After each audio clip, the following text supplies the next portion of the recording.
So hi guys, welcome back to my two videos. तो इस video में दोस्तों डिस्कस करने वाले हैं यहाँ पर कुछ इंपॉर्टेंट अपडेट्स को जो कि बाजार से रिलेटेड होंगी और इन सारी अपडेट्स के बेसिस पे नेक्स्ट ट्रेडिंग सेशन बाजार काफ़ी ज़्यादा फोकस में भी रहता हुआ देखने को मिलेगा। तो वो सारी अपडेट्स हैं क्या, उसके बारे में इस वीडियो में हम लोग डिटेल में समझने की कोशिश करेंगे। बट उससे पहले अगर आपने अभी तक चैनल को सब्सक्राइब नहीं किया है तो चैनल को सब्सक्राइब करके बेल आइकन को प्रेस कर लो और टेलीग्राम चैनल को भी ज्वाइन कर लो, ताकि जितने भी अपडेट्स हैं बाजार से रिलेटेड आपको वहाँ पर भी मिल सके। और इन सारी चीज़ों के बाद दोस्तों एक छोटा सा डिस्क्लेमर भी रहेगा कि जितने भी अपडेट्स हम लोग कवर करेंगे, न्यूज़ डिस्कस करेंगे, वो सारी न्यूज़ एंड अपडेट्स सिर्फ एजुकेशन पर्पज़ के लिए है, किसी भी तरह का इन्वेस्टमेंट एडवाइस नहीं है। आप खुद का रिसर्च और एनालिसिस ज़रूर कर लेना। तो चलिए दोस्तों वीडियो की शुरुआत करते हैं। सबसे पहले बात करते हैं बाजार के बारे में। दोस्तों अगर बाजार की बात करें तो लास्ट ट्रेडिंग सेशन बाजार का माहौल काफ़ी ज़्यादा अच्छा देखने को मिला था। एफआईएस ने लास्ट ट्रेडिंग सेशन 7,000 करोड़ से भी ज़्यादा की बाइंग की थी और उसके अलावा निफ्टी 50 की जो परफॉर्मेंस थी वो भी अच्छा हमें देखने को मिला था। 1.29% के आसपास की तेज़ी के साथ निफ्टी ने पॉजिटिव क्लोजिंग दिखाई थी। सेम परफॉर्मेंस आपको सेंसेक्स में भी देखने को मिला था और निफ्टी के जो सबसे इंपॉर्टेंट क्रूशल सपोर्ट नहीं, रेसिस्टेंस की अगर हम बात करें, जो 25,000 का लेवल है जिसको काफ़ी ज़्यादा लाइमलाइट भी मिल रखी है, उसको भी निफ्टी ने ब्रेकआउट कर ऊपर ही सस्टेन करने की कोशिश की थी। बट फिलहाल अगर सिचुएशंस देखें बाजार की, तो ये सिचुएशंस की वजह से हम ये बिल्कुल उम्मीद कर सकते हैं कि ये जो 25,000 का लेवल है ये कहीं ना कहीं है अभी भी निफ्टी को काफ़ी ज़्यादा रीटेस्ट दे सकता है। अब देखो दोस्तों, पिछले एक महीने की बात करें तो बाज़ार में ज़बरदस्त आपको वॉलेटिलिटी देखने को मिला है। पिछले एक महीने में ज़रूर आपको निफ्टी ने 2% की पॉजिटिव मूव दिखा रखी है, बट अगर सिर्फ लास्ट ट्रेडिंग सेशन का परफॉर्मेंस छोड़ दोगे तो पिछले एक हफ्ते में बाजार का परफॉर्मेंस अगर हम देखें तो सिर्फ 0.75% ही बाजार ऊपर है। बीच में बाजार ऊपर जाता है तो कोई न्यूज़ की वजह से नीचे आता है, फिर ऊपर जाता है, फिर कोई न्यूज़ की वजह से नीचे आता है। तो अल्टीमेटली काफ़ी अच्छी खासी वॉलेटिलिटी हमें देखने को मिली है। अब इस वॉलेटिलिटी का सबसे बड़ा क्रेडिट अगर किसी को देना चाहे तो इन दो कंट्री को आप दे सकते हैं, जिसमें एक नाम इजराइल का देखने को मिलता है तो दूसरा नाम ईरान का देखने को मिलता है। अब ये दो कंट्री को क्रेडिट क्यों देंगे भाई? तो ये दो कंट्री खुद काफ़ी ज़्यादा एक दूसरे को बर्बाद करने की कोशिश कर रही है। मिडिल ईस्ट में काफ़ी ज़्यादा डिस्ट्रप्शन है और आप सभी को पता है कि अगर हम क्रूड ऑयल की बात करें तो उसका एक सबसे बड़ा जो प्रोडक्शन हब है वो मिडिल ईस्ट ही हमें देखने को मिलता है। और मिडिल ईस्ट में अगर डिस्ट्रप्शन हमें देखने को मिलेगी तो सबसे ज़्यादा इम्पैक्ट कहाँ देखने को मिलेगा? वो है क्रूड ऑयल में, या फिर बोल सकते हैं क्रूड ऑयल के प्राइजेस में। अब दोस्तों क्रूड ऑयल के प्राइजेस की बात करें तो पिछले कुछ टाइम में काफ़ी ज़बरदस्त वन साइडेड अप मूव हमें देखने को मिला है। अगर पिछले एक महीने का ही रिकॉर्ड देखोगे तो क्रूड ऑयल करीब आपको 20% से भी ऊपर की तेज़ी रिपोर्ट करता हुआ दिखा है। अब क्रूड ऑयल 20% से ऊपर की तेज़ी रिपोर्ट किया है, इसका मतलब ये है कि जो भी कंट्री क्रूड ऑयल को इंपोर्ट करती है उनके लिए अब इंपोर्ट करना पहले के मुकाबले महंगा होगा, क्योंकि 20% प्राइस महंगा हो गया तो अल्टीमेटली उनको ज़्यादा पे करना पड़ेगा। और इस केस में क्या है कि महंगाई बढ़ने की पॉसिबिलिटीज़ भी काफ़ी ज़्यादा बढ़ जाती हैं। और इन सारी चीज़ों को अगर हम हटा दें दोस्तों तो फ्यूचर में हो सकता है कि ऑयल के जो प्राइजेस हैं वो हमें और भी ज़्यादा बढ़ते हुए देखने को मिल जाए, क्योंकि न्यूज़ यहाँ पर ये निकल के आ रहा है कि यूएस ने ईरान के न्यूक्लियर फैसिलिटीज़ के ऊपर स्ट्राइक किया है। और यूएस के जो प्रेसिडेंट हैं डोनाल्ड ट्रंप, उन्होंने बताया है कि ये जो स्ट्राइक है या फिर अटैक आप बोल सकते हैं, ये स्ट्राइक आगे चलकर और भी ज़्यादा बड़ा बन सकता है। अगर क्या, तो अगर यहाँ पर ये मेंशन किया गया है कि ईरान रिटेलिएशन करता है तो उसके अगेंस्ट यूएस और भी स्ट्रिक्ट एक्शन लेती हुई नज़र आ सकती है। अब दोस्तों यहाँ पर जो इम्पॉर्टेंट सवाल है कि यूएस ने स्ट्राइक किया है तो कहाँ किया है, तो न्यूक्लियर फैसिलिटीज़ मेंशन कर दिया गया है। मेनली 3 न्यूक्लियर फैसिलिटीज़ मेंशन किया है और इसको लेकर ट्रंप के ट्वीट्स भी हमें देखने को मिले हैं, जो कि आप यहाँ पर रीड कर सकते हो।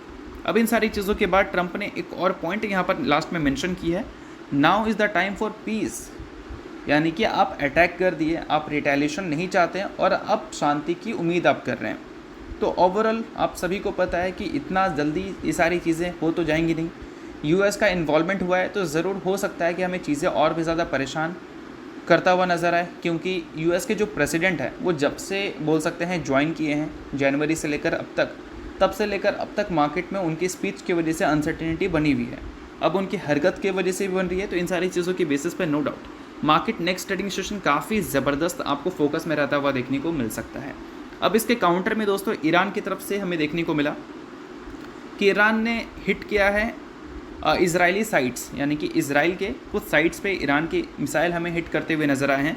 और मेनली यहाँ पर मेंशन किया गया है कि यूएस ने जो स्ट्राइक किया था ईरान के ऊपर, उसके बाद ईरान का जो काउंटर अटैक हमें देखने को मिला वो इसराइल पे देखने को मिला और मेनली इसराइल के एयरपोर्ट्स पे देखने को मिला। अब इन सारी चीज़ों के बाद दोस्तों इजराइल की तरफ से भी हमें काउंटर देखने को मिला। इजराइल ने न्यू अटैक्स लॉन्च किया, क्योंकि इजराइल के ऊपर जो ईरान का अटैक हुआ था उससे 16 लोग घायल हुए थे इस वजह से।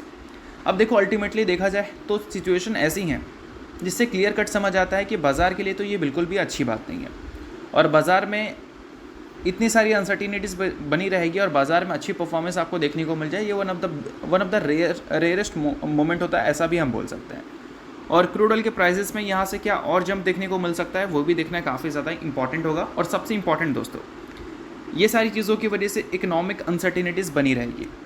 आप सभी को पता है कि अभी के टाइम पे एसेंचर ने अपने रिजल्ट को पब्लिश किया था और उनके जो CEO उनके तरफ से स्टेटमेंट देखने को मिला था कि उनके जो क्लाइंट्स हैं वो अपने स्पेंडिंग में काफ़ी ज़्यादा कंफ्यूज है कि स्पेंडिंग उनको करना भी चाहिए या नहीं, क्योंकि ऐसे इकोनॉमिक्स अनसर्टिनिटीज़ बनी हुई है टैरिफ को लेकर, वॉर को लेकर, कि कोई भी कंट्री या कोई भी कंपनी स्टेबल रहना ज़्यादा प्रेफर करेगी, ना कि एग्रेसिव ग्रो करना।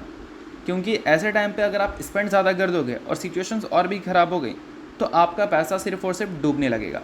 तो इस वजह से इकोनॉमिक अनसर्टिनिटी बनी हुई है और ऐसे टाइम पे भी बोल सकते हैं कि सिचुएशंस बाज़ार की हमें कभी भी अच्छी देखने को नहीं मिली है। अब इन सारी चीज़ों के बाद दोस्तों नेक्स्ट ट्रेडिंग सेशन बाज़ार को कौन सा सेक्टर बचा सकता है उसकी हम लोग बात कर लेते हैं। तो देखो, अगर हम बात करें सबसे इंपॉर्टेंट कंट्रीब्यूटिंग सेगमेंट्स के बारे में तो वो है फाइनेंशियल सर्विसेज वाला, उसके बाद हमें देखने को मिलता है ऑटो मोबाइल वाला, उसके अलावा हमें देखने को मिलती है IT सेक्टर की कंट्रीब्यूशन काफ़ी अच्छा है बाज़ार में, उसके अलावा FMCG सेगमेंट्स हैं।